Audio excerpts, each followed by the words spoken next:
Eric Goldstein, who left his teaching job to start One World Education, a DC area organization reaching out to high school students, is asking young people to contemplate their role in the world.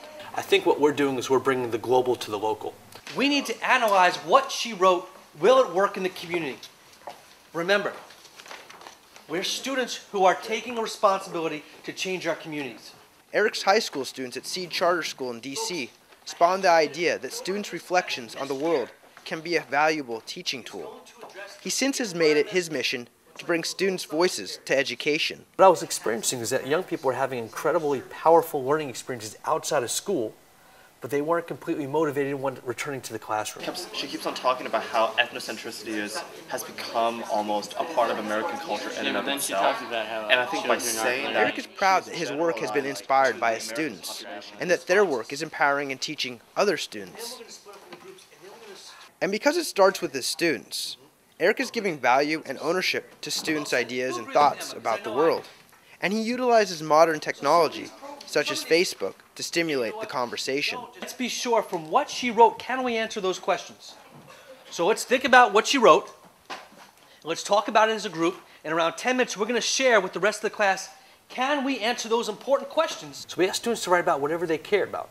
And I think the success that we've had as a young organization getting students to write and actually share their writing is that this isn't a typical assignment. Students are writing about their own lives, things that they care about. One contributor to the One World Education website is Salma Muhammad from Springfield, Virginia. I decided to write about my experience in Egypt.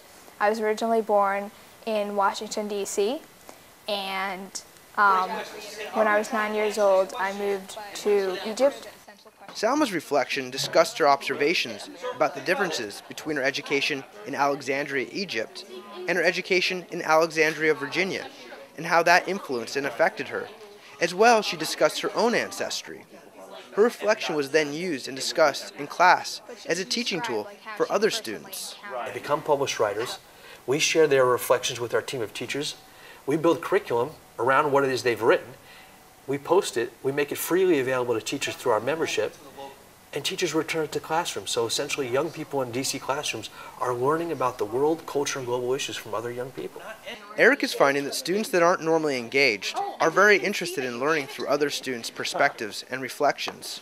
It's not textbooks or documentaries that are engaging them. It's knowledge of another teenager that they can relate to. Students were excited to write about, and a lot of students wrote about their ethnic origins, countries they've come to, countries that, where their ancestors come from and they've never even visited, wondering about their own cultural identity. And their practices and beliefs were different from their own. They labeled them as... Eric says every student has a story to tell, and that through sharing their perspectives, they are providing important educational tools for their classmates, like Salma's reflection on her time in Egypt. You know, when I think about some of the reflections, the One World of Reflections, as we refer to the student writing on our website, we have a student who wrote about living with cerebral palsy. We had a young lady who wrote about experiencing reverse racism when traveling in Mexico. In a world that sees social media and networking as a growing source of information, especially for young people, Eric sees One World Education as a natural offshoot in 21st century educational systems.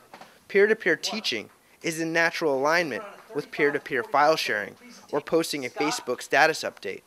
And Eric sees an interest from teachers and schools around the DC area. Our goal right now is to work with schools inside DC. You know, we think we have got a great model. We're getting great feedback from students. We're getting very strong and positive feedback from administrators and educators. DC schools are the schools that need these resources. You know, we talk about having some of the most challenged schools in the country, and if we're going to prove that our resources are really valuable, as we think they are, and as we're starting to prove that they are, then they should be able to have an impact right here in the local community.